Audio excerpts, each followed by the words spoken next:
Muy buenas tardes. Estoy muy contenta de poder participar nuevamente en este importantísimo evento y hoy les propongo que hablemos de las uniones convivenciales y de los niños, niñas y adolescentes, para los cuales les pido que me permitan compartir con ustedes la pantalla. Denme un segundo, por favor. Y ahora sí, vamos a hablar de las uniones convivenciales y los niños, niñas y adolescentes en este 12º Congreso de Niñas, Niños y Adolescentes, organizado en el año 2020 por la Asociación Latinoamericana de Magistrados y Funcionarios Profesionales y Operadores de Niñez, Adolescencia y Familia. Antes que nada, una breve evolución. Las uniones convivenciales, que antes llamábamos concubinatos, siempre existieron, pero durante mucho tiempo tuvieron una carga negativa, eran minusvaloradas y la gente llegaba a ella porque la inexistencia de divorcio vincular hacía que las personas no se pudieran casar, pero no porque quisieran vivir en una unión convivencial. Otras veces llegaban a ella por problemas culturales. Hoy la situación ha variado completamente y hay una creciente aceptación de la unión convivencial y también hay una creciente elección de la unión convivencial como organización de vida familiar. Así nosotros podemos ver que hay una cantidad de matrimonios decrecientes al lado de una cantidad de uniones convivenciales crecientes que nos indican que la gente elige esta forma de organización familiar para organizar su pareja. Si tomamos, por ejemplo, la Ciudad Autónoma de Buenos Aires, que tiene una población estable en un periodo 2011 al 2016, vemos que los matrimonios decrecen cuantitativamente, mientras que las uniones convivenciales crecen cuantitativamente hasta llegar a ser superiores numéricamente que los matrimonios. El Código Civil y Comercial regula esta nueva realidad. No hace como Napoleón, que decía que si los convivientes vivían de espalda a la ley vivía de espalda a los convivientes. Esto no es así. El Código la regula a esta realidad creciente. ¿Y cómo la va a regular? Tiene un desafío tremendo en esta tensión entre libertad y protección familiar. ¿Le va a dar a la unión convivencial el mismo lugar que el matrimonio? ¿Los va a casar a la fuerza, negando a las personas que se organicen libremente y que si no quieren casarse, no se casen? El código opta por esta segunda opción. Deja la libertad a los convivientes de casarse o no casarse y no les impone el régimen legal y forzoso del matrimonio, pero protege a la familia mediante disposiciones mínimas, mediante un techo mínimo que va a proteger la solidaridad familiar y al cual se va a denominar régimen primario básico y que no va a ser posible ser dejado de lado por los convivientes. Pero antes que nada, hablemos de qué es una unión convivencial. ¿Qué consideramos de la múltiple cantidad de parejas que hoy existen? Novios, amigobios, amantes. ¿Qué es unión convivencial? La unión convivencial es una unión basada en las relaciones afectivas de dos personas que conviven y comparten un proyecto de vida común, sean del mismo o de diferente sexo. Al hablar de que se trata de solo de dos personas, lo que estamos diciendo es que se van a excluir las uniones poliafectivas. Y acá tenemos la primera protección a los niños, niñas y adolescentes. Las uniones convivenciales son de dos personas.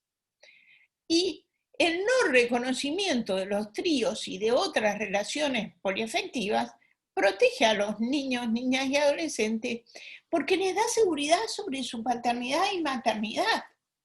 ¿Quién va a ser el padre o la madre cuando conviven 3 o 4 personas? ¿Cómo se va a desempeñar la responsabilidad parental? Los niños necesitan seguridades y que solo se admitan las relaciones binarias les evita conflictos en el ejercicio de la responsabilidad parental de 3 o 4 personas que conviven en una misma casa.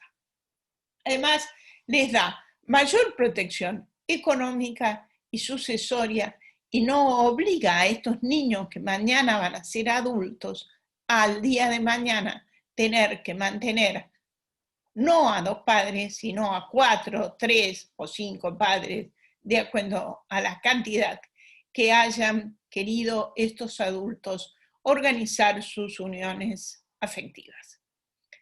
En cuanto a los requisitos, vemos que para constituir una unión convivencial, ambos integrantes deben ser mayores de edad, no tienen que estar unidos con vínculos de parentesco, consanguíneos en línea recta en todos los grados, consanguíneos en línea colateral hasta el segundo grado, afín en línea recta, y no deben tener impedimentos de ligamen y deben mantener la convivencia por un plazo mínimo de 2 años.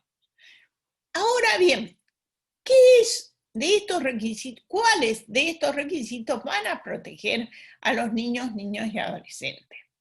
La protección en la Constitución viene dada porque impide las uniones convivenciales de menores de edad. ¿Y por qué las impide si no se impide el casamiento? Bien, el casamiento es un acto formal público en el que interviene un oficial público y en el cual puede mediar oposición de los padres o de las madres.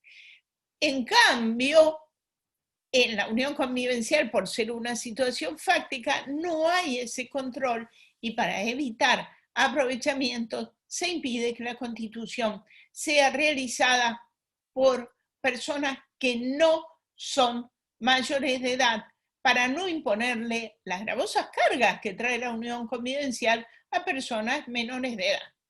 Además, se impiden las uniones convivenciales de consanguíneos en línea recta en todos los grados, en línea colateral hasta el segundo grado y a los afines.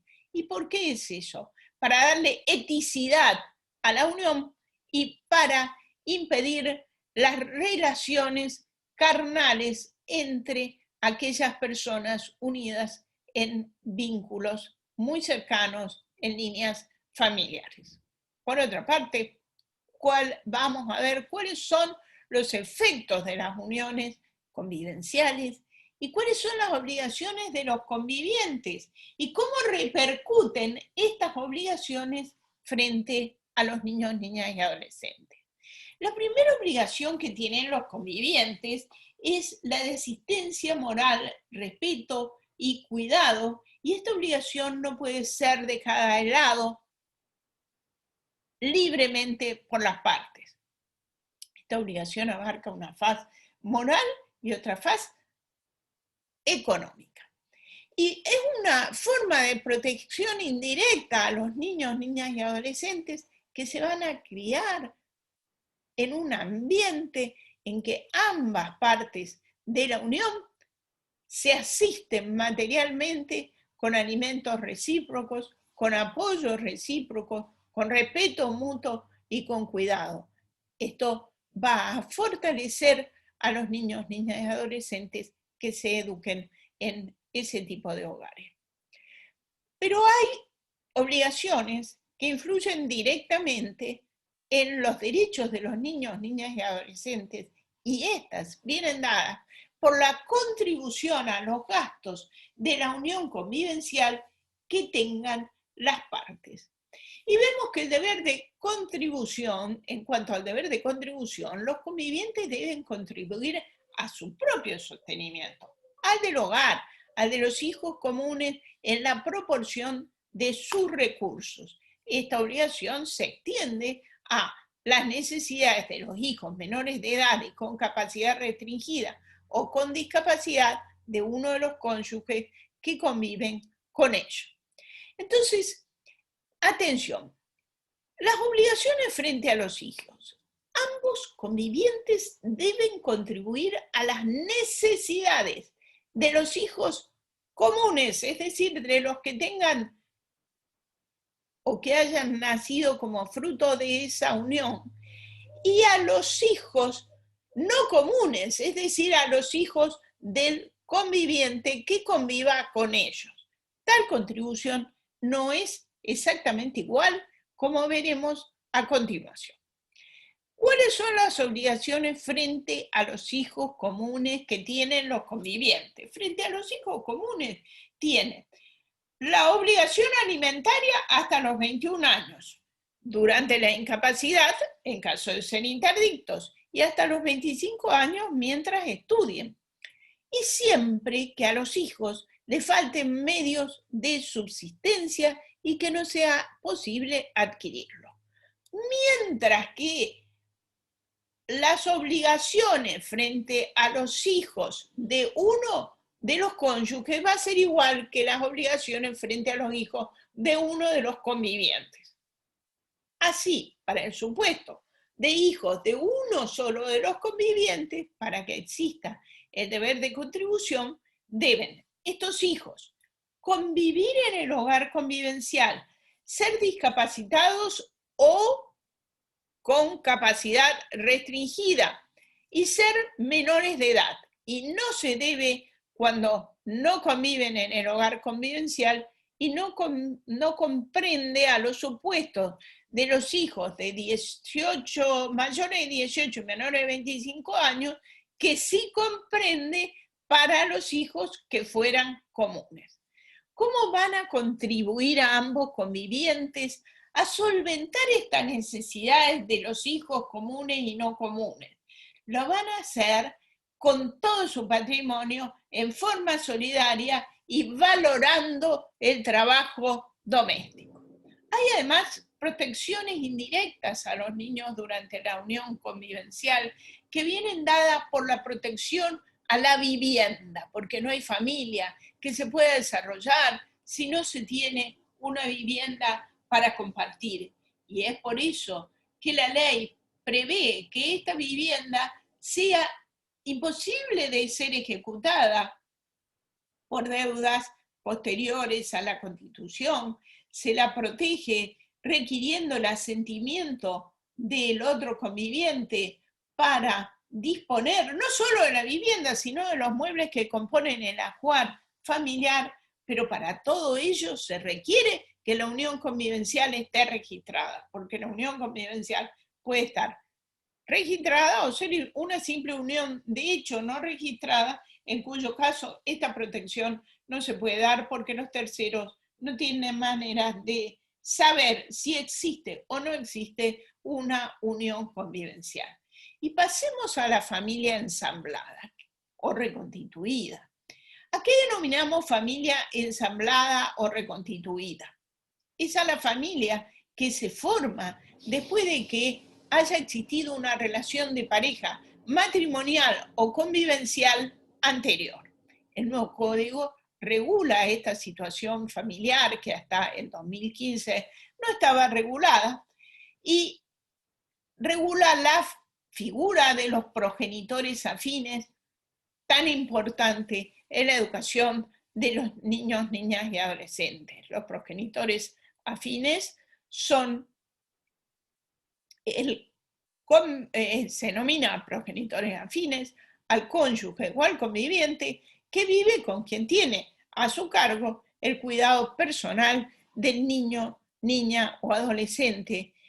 Y la ley le da derechos y obligaciones a este progenitor afín. Entre ellos, le da el deber de colaboración sobre el cuidado de los hijos del otro conviviente y también el deber alimentario, sin desplazar las obligaciones alimentarias del progenitor biológico o por fecundación asistida. Hay también protecciones indirectas a los niños al cese de la unión convivencial. Estas protecciones indirectas a los niños vienen dadas por la prestación compensatoria. La prestación compensatoria, como ustedes saben, es una prestación económica que se otorga cuando se produce un desequilibrio manifiesto o un empeoramiento en la situación de uno de los convivientes que tenga por causa adecuada la relación que tuvo en la convivencia. Por ejemplo, si la conviviente se dedicó al cuidado de los niños, niñas y adolescentes en forma total, apoyando a su conviviente y postergando su crecimiento personal, tiene derecho a una compensación económica. ¿Y por qué decimos que esto es una protección indirecta a los niños, niñas y adolescentes? Porque permite que la mujer en general se dedique a la protección de los niños, niñas y adolescentes sin que esto implique que a la larga se le produzca un desmedro patrimonial de tal importancia que no pueda pensar en dedicarse a la crianza y a la educación de los hijos. Por otra parte, se protege también indirectamente a los niños, niñas y adolescentes a través de la atribución de la vivienda familiar al cese de la convivencia. Y ello es así porque se prefiere atribuir la vivienda familiar o es un elemento de peso al momento de que el juez decida a quién de los dos convivientes le va a atribuir la vivienda, pensar en dársela a quien tiene a su cargo hijos menores de edad con capacidad restringida o con discapacidad. Lo mismo ocurre con la continuación de la alocación y las garantías. Vamos a pasar ahora a hablar de la unión convivencial y la filiación, y no podemos dejar de recordar que hasta hace muy poco tiempo atrás los derechos de los niños eran diferentes si provenían de una unión convivencial o de un matrimonio, es decir, si eran hijos matrimoniales o extramatrimoniales. Hoy hay una igualdad en orden a los derechos de los hijos, pero también hay una igualdad en orden al derecho a acceder a tener un hijo, acceder al uso de las técnicas de fecundación asistida, sin distinción entre parejas matrimoniales y no matrimoniales, para dar lugar a esta nueva forma de filiación que es la filiación por voluntad procreacional, porque no sería justo que solamente pudieran tener lugar a generar hijos por filiación por voluntad procreacional a aquellas personas que estuvieran casadas. Tanto personas casadas como personas unidas convivencialmente pueden acceder de igual manera a las técnicas de fecundación asistida.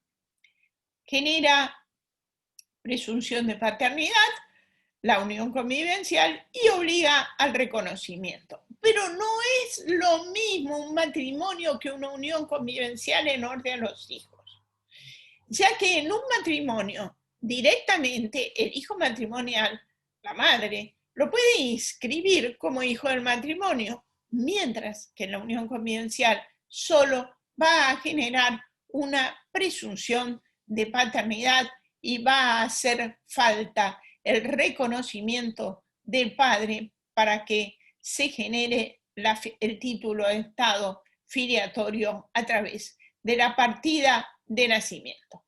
Pasemos a la adopción. Es posible adoptar en la unión convivencial. Uno de los convivientes puede adoptar al hijo mayor o menor de edad, de acuerdo al artículo 597 y 597.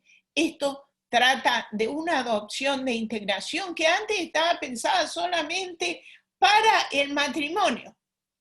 Y es importante destacar la adopción del mayor de edad, porque muchas veces se cría al hijo de la pareja, se le da todo el amor, pero no se lo adopta.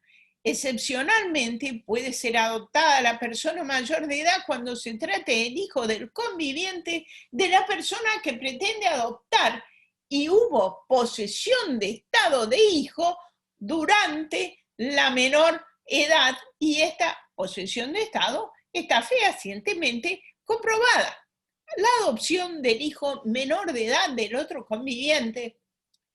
Cabe señalar que todo adoptante, en líneas generales, debe ser 16 años mayor que el adoptado, excepto que se tratara del hijo del conviviente, en cuyo caso no se requiere este requisito. Y en cuanto al ejercicio de la responsabilidad parental, ¿qué podemos decir del ejercicio de la responsabilidad parental? La responsabilidad parental es similar a la responsabilidad parental que se ejerce durante el matrimonio, en cuyo caso, en caso de convivencia de ambos progenitores, se presume que los actos de uno de ellos cuentan con el consentimiento del otro, salvo en aquellos casos en que se requiera que ambos presten el consentimiento. Y lo mismo ocurre cuando se ha finalizado con la convivencia. Conclusión. Nuestro país respeta la libertad de casarse y no casarse y regula de diferente manera la unión convivencial que el matrimonio. Y le da a la primera mayores libertades económicas que a la segunda, pero en orden a los niños, niñas y adolescentes les brinda una protección integral, igualitaria, que la que les da a los hijos matrimoniales. Y esto está bien y debe ser así, porque no debemos hacer diferenciaciones entre niños, niñas y adolescentes que hayan nacido antes y después del matrimonio. Muchísimas gracias por su atención y por su tiempo y espero que la próxima vez podamos encontrarnos presencialmente.